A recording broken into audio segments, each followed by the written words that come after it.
Good morning, happy Thursday, gorgeous day. And what I love about this time of year is every day is unexpected. It just shows us how much Mother Nature is in control and we have no say over what the weather will be one day from the next, always keeping us guessing. So today I thought I would pull from the Wild and Sacred deck. It's feminine archetypes. Some of them aren't even that feminine, but I won this on an Instagram feed and it was produced by an artist. And she's been very interesting, sending me free cards. And so today I pulled Horse, Freedom. It's a really beautiful watercolor. And I guess when you think about a horse throughout a lot of history, it really is freedom. What would mankind have been in terms of our development if we didn't have herd animals to ride? So I'm going to open up the book to matches it and see what the reading is.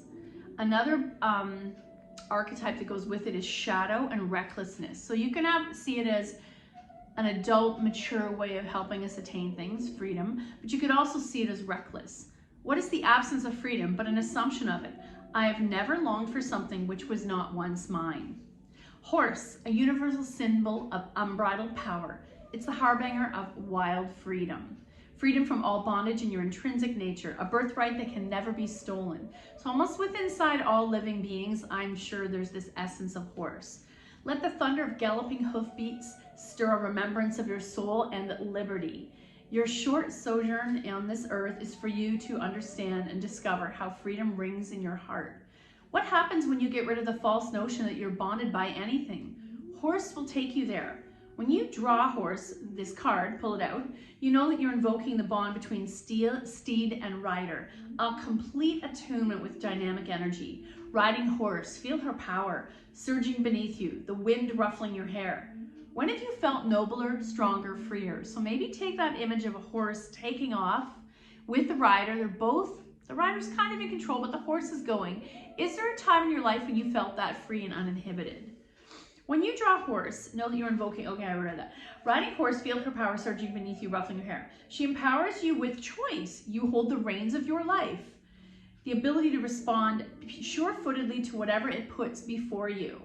Don't be imprisoned by your external conditions. And for a lot of us, that could be how we were raised. For me, I know that. Realize that nothing stands between you and freedom. Horse rules by the herd, rules the herd by instinct. She teaches you to become dexterous in your innate authority. Stop searching for approval in anyone else's eyes. Put yourself through paces and give yourself permission to charge full tilt forward to what comes from your deepest knowing. So I'm always asking you to do stuff. Take out a piece of paper and write out, is there something that when you think of empowerment and taking off and embracing something in your life, beyond the shackles of how we were raised, our society, our religion, our gender, and what comes to mind for you?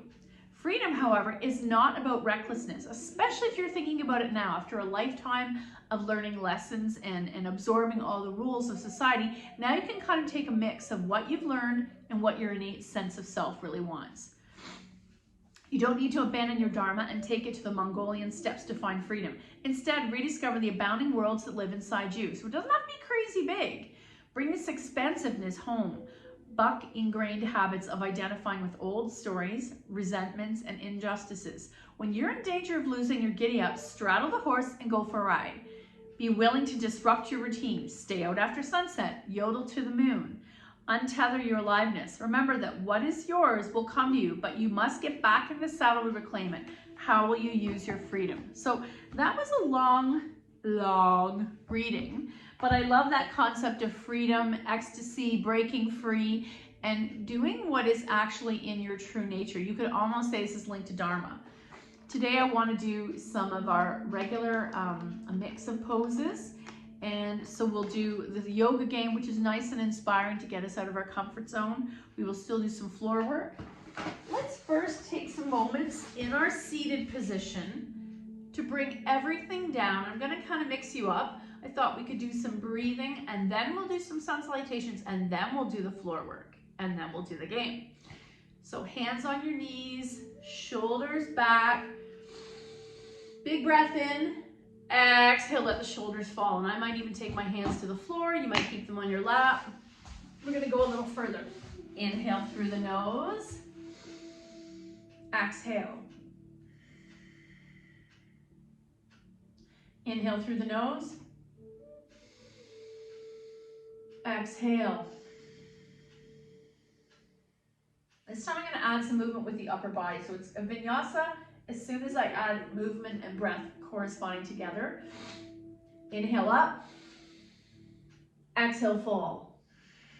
Inhale up. Exhale, fall. One more time. Inhale up. Exhale, fall. You can add a fold in there too. So inhale up, reach up, maybe arc behind you. Exhale, fold. Half back, fold, rise, and hands at heart center. And let's do 3 more rounds of that. Almost a seated sun salutation before we get up into our actual sun salutation. Inhale up, exhale, fold, swan dive. Half back, fold, wide arms to the sky, hands down in heart center. 2 more. Inhale up, exhale, fold. Half back, fold, wide arms up, and hands down in heart center. And one more time. Inhale, arms up. Exhale, fold, swan dive. Half back, fold, arms to the side wide, and coming down in Anjali Mudra, heart center. Beautiful. Let's come to the mat. We'll do a little bit of cat-cow. Tuck the toes, bum in the air, looking up. Engage the core, turning into cat. Inhale, cow. Exhale, cat. Inhale, cow.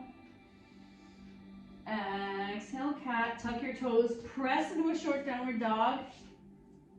Pedaling. And I like to take alternate heels down because, I don't know about you, but a nice stretch in the hamstring and calf always helps. Right foot forward, left foot, oh actually, what am I doing?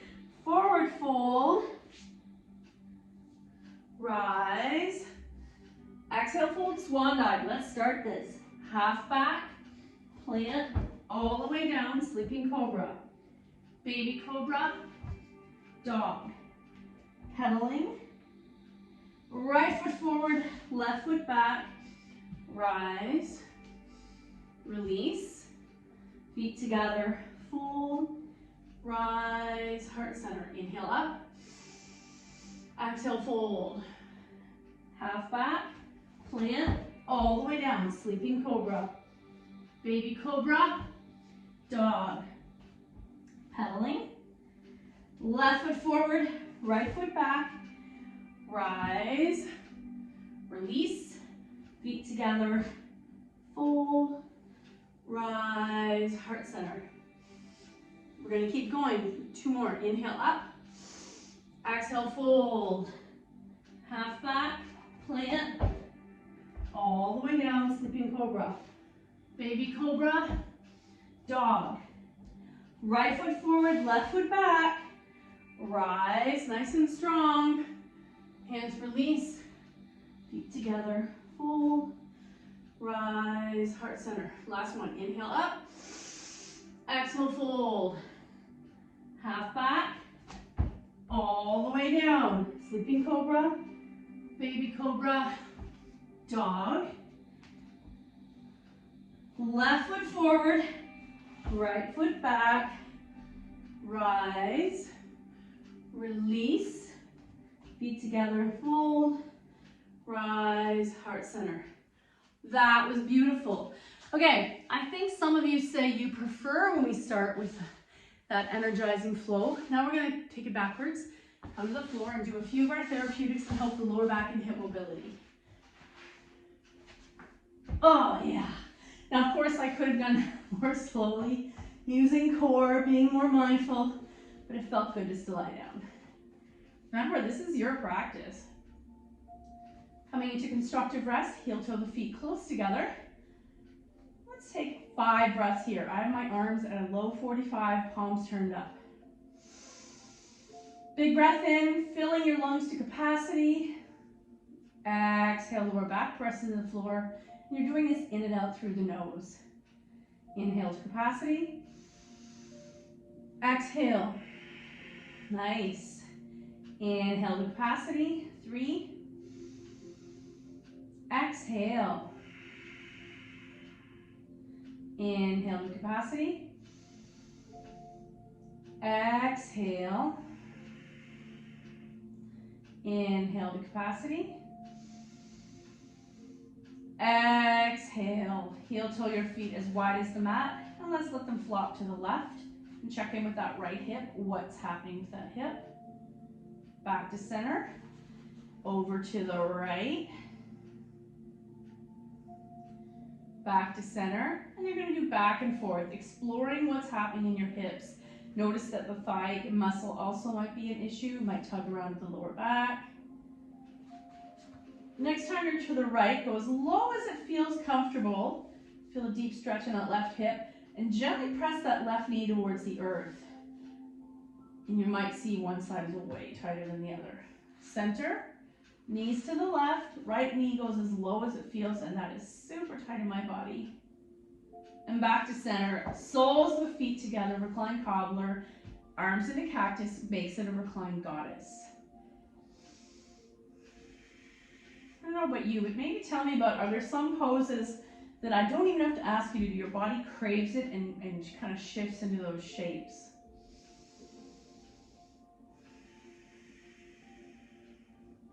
Close the knees, thighs to chest, little boat.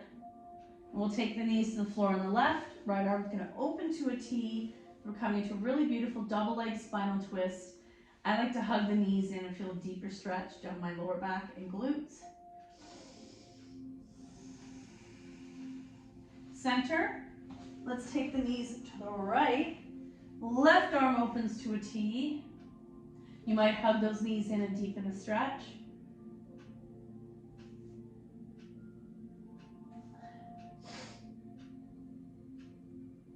Center, little boat. Or egg beaters, especially if your hips are tight today. Let's draw right leg in, left leg slides straight, point and flex. Left hand takes right knee over, single leg spinal twist. Center, little boat. Left leg in, right leg slides straight, point and flex. Right hand takes left knee over, single leg spinal twist. Center, little boat. I'm going to come into wide leg, and I'm either holding the knees or pressing the knees away from center. I'm going to stretch the inner thigh and groin.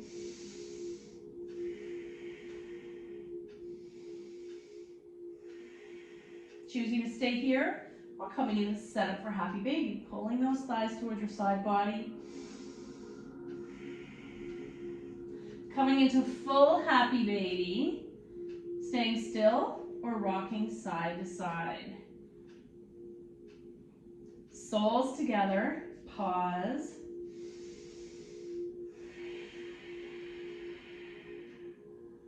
Feet to the mat, knees wide. Once more reclined cobbler with the option of massaging your hip flexors or coming into goddess.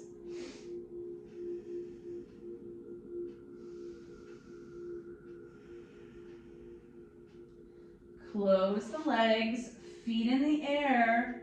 And I'm going to point and flex a few more times. Legs fall wide. Woo! And what's happening with your inner thighs and groin today?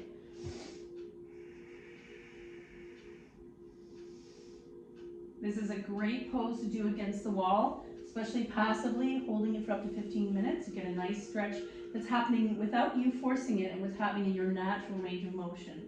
Close the legs. Left leg's going to lower out of the way, and I'm still holding my right leg. I'm going to open it out to the side, flex, keep this left side grounded. Arms can fall to a T. 2 breaths. Inhale 1. Exhale. Inhale 2. Exhale. Back to center, knees to chest, feet in the air. Roll at the ankles again. Let's lower the right leg all the way down.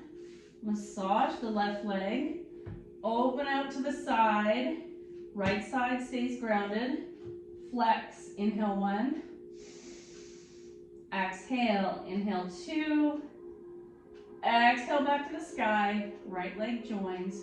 Roll up the ankles. Knees bent. We're going to do quickly shoelace before we come up to seated so we can do some poses. Right leg over left. Pull them in. Can you grab your ankles and flex those feet? And what do you feel in that right glute right now?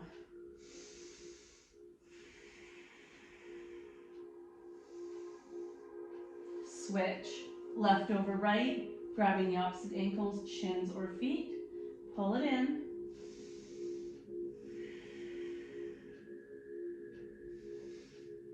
And shake it out. Roll over and come on up to seated. Nice work. I'm sure many of you have heard me tell the story of why I like to do this game. When I first came to yoga, I didn't understand that there are different kinds and different forms of yoga have a set series. And what a set series means, Bikram, Ashtanga, Shivananda, and Moda, which is a copyrighted one, they take a set of poses and they're done almost like sun salutations. And in the case of Moda, it's 26 poses, I believe, over and over and over in the same set, in the same series.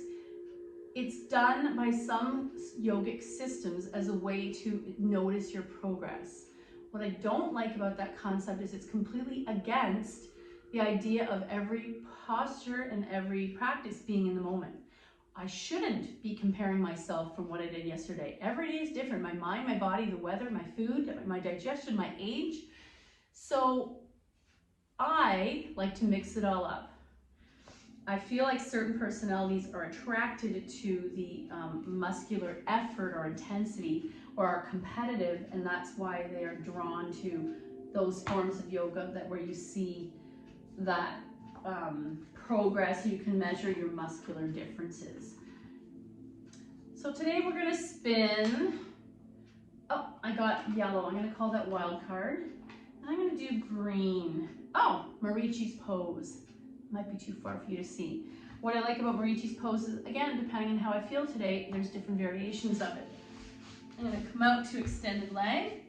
Let's take right leg out, left leg bends over, and you can either have it close by your ankle or up by your side of your thigh.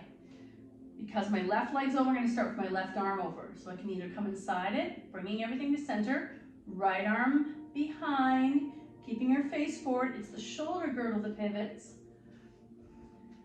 Twisting, beautiful. Keep that foot flexed, and then counter twist. Arm on the outside, or use the hand. Left hand behind you now. Twist, and release. Let's do the other side. Left leg out, right leg over. Twist, counter twist. And you know, you always have the option to bend both legs when you do this twist. But what I don't like when we do the bent leg is that quite often, then because of tensions in our body, we're not equally grounded in the sits bones.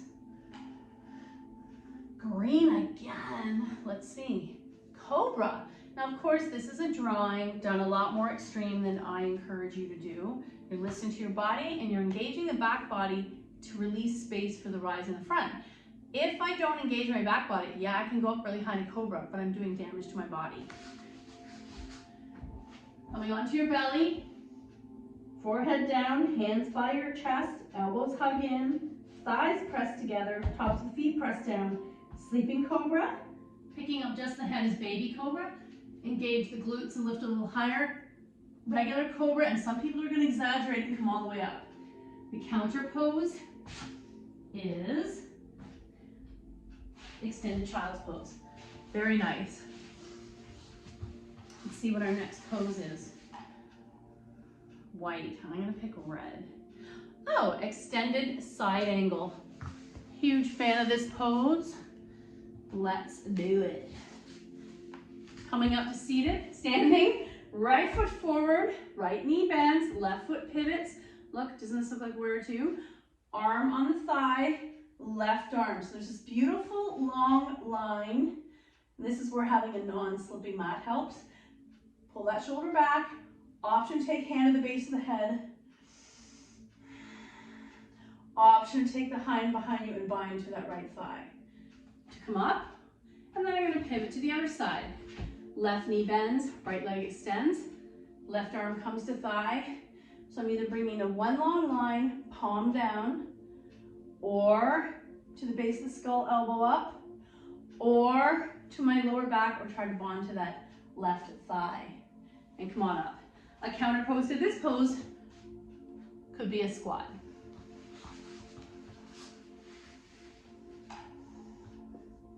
Oh, this is wild card again. Butterfly. We call it bound angle. I always thought it was called bound ankle. It's also called cobbler. So we're going to bring soles of the feet together, but I don't want you butterflying. You might pull them in as close as you can, option to bind. And all that means is I'm crossing my fingers, pulling those feet together, knees pressed down, and I always feel an imbalance on my dominant leg.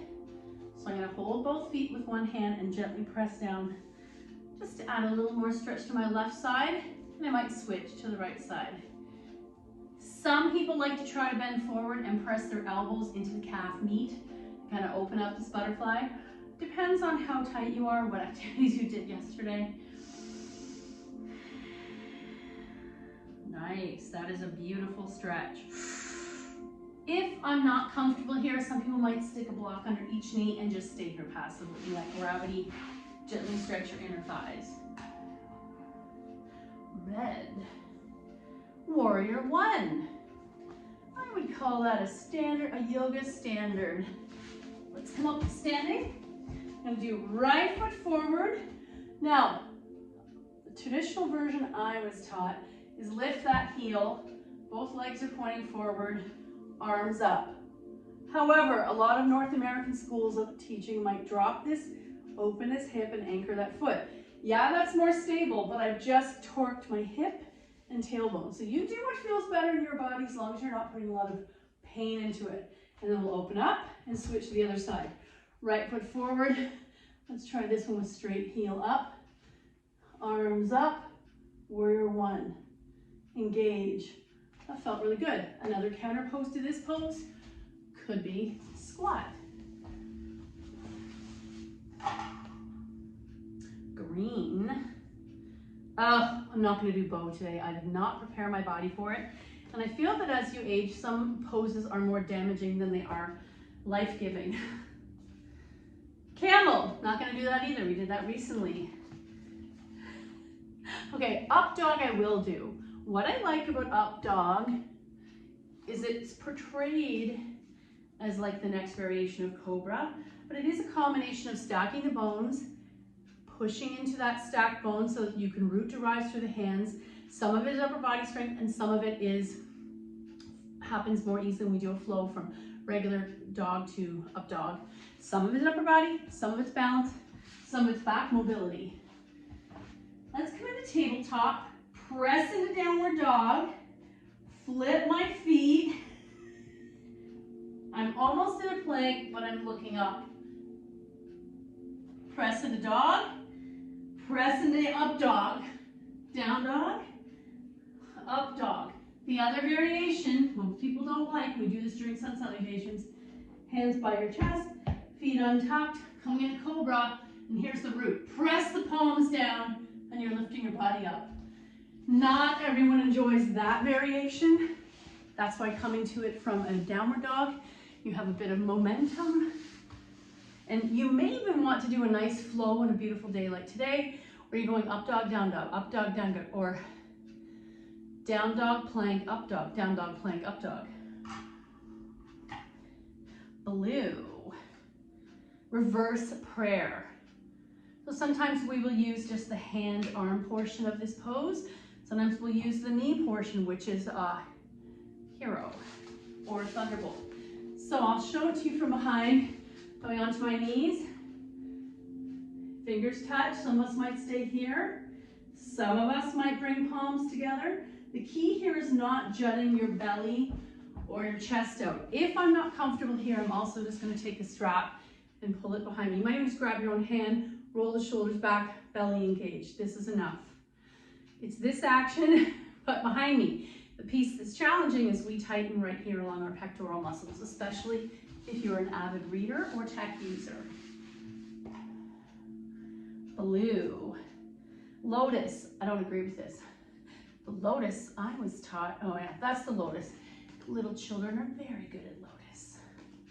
Oh, cow face. Another contortionist kind of pose that used to come effortlessly in my body. I would do anything to make that bind, the hands behind me.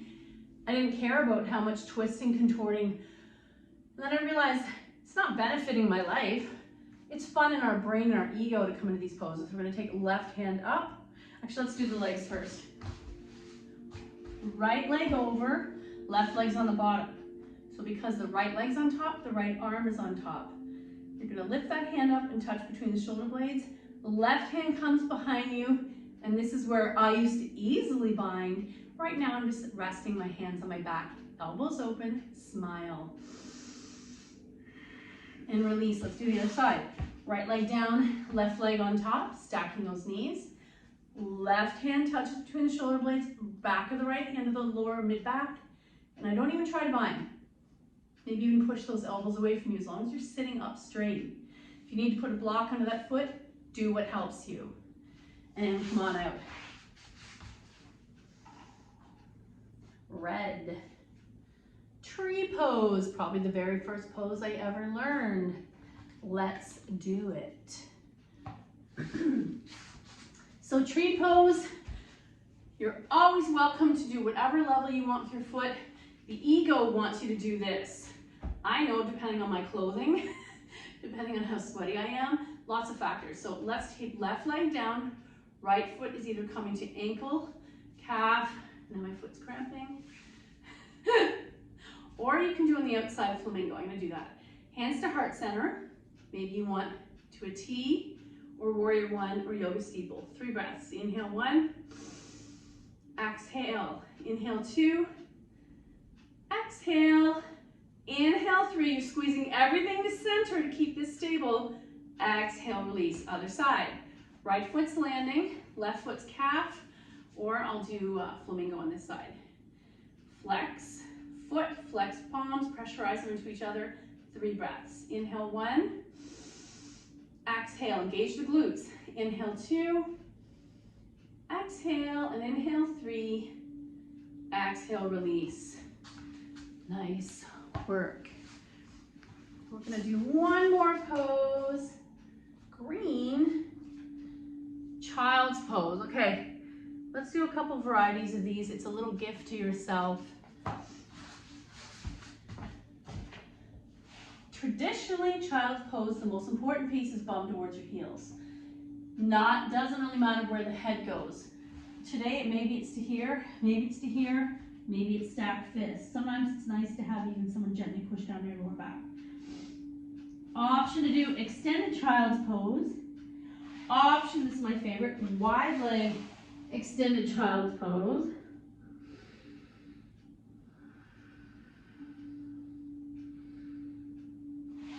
And then come on up. What should be our final reading for today? Let's get rid of these yoga pieces. Let me know if there's a pose that you love from when our classes were in person, that you miss it and you would like us to revisit it. So today's crazy sexy love notes. Let's see. Oh, I like this one. It's very cute. You are awesome. Your greatest relationship is the one you have with yourself. Build it, strengthen it, praise yourself, share what makes you proud. Your beaming delight will help others shift from glass half empty thinking to heck, I'm pretty awesome too. And sometimes, actually, wouldn't that be fun if we started a post on social media? We basically would put one brag about yourself, and every comment below has to be a brag from your friends who are following you. Thank you so much for your effort. The good in me sees the good in you. Namaste.